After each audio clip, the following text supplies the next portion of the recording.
பிரபல நிறுவனமான நெஸ்லே குழந்தைகளுக்கான உணவு பவுடர் ஃபார்முலாவை திரும்ப பெறுவதாக வந்துள்ள அறிவிப்பு பலரை பீதியடைய செய்திருக்கிறது. பின்னணி என்ன பார்க்கலாம். கிட்கேட் முதல் நெஸ்கெஃபே வரையிலான தயாரிப்புகளை தயாரிக்கும் நெஸ்லே நிறுவனம் பிரான்ஸ், ஜெர்மனி உட்பட பல ஐரோப்பிய நாடுகளில் தனது குழந்தை உணவு பவுடர் ஃபார்முலாவை திரும்ப பெற்றுள்ளது.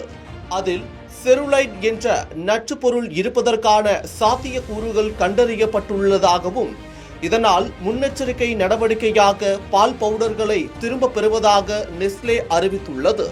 SMA, BE, BA மற்றும் NAN ஃபார்முலாக்கள் உட்பட தனது சில குழந்தைகள் ஊட்டச்சத்து பொருட்களின் தொகுப்புகள் இதில் அடங்கும். குழந்தைகளுக்கான ஃபார்முலா பால் என்பது 12 மாதங்களுக்கு உட்பட்ட குழந்தைகளுக்கு தாய்ப்பாலுக்கு மாற்றாக வழங்கப்படும் ஒரு சத்தான உணவாகும்.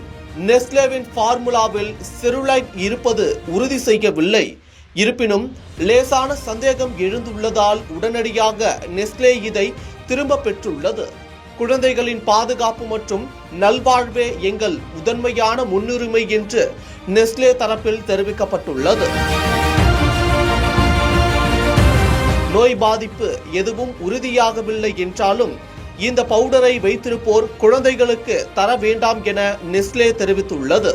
செருலைட் இருக்கும் உணவுப் பொருட்களை எடுத்துக்கொண்டால் 1 முதல் 6 மணி நேரத்திற்குள் உடல்நிலை பாதிப்பு ஏற்பட்டு வாந்தி, குமட்டல் உள்ளிட்டவற்றை ஏற்படுத்தும் என தகவல் தெரிவிக்கப்பட்டுள்ளது.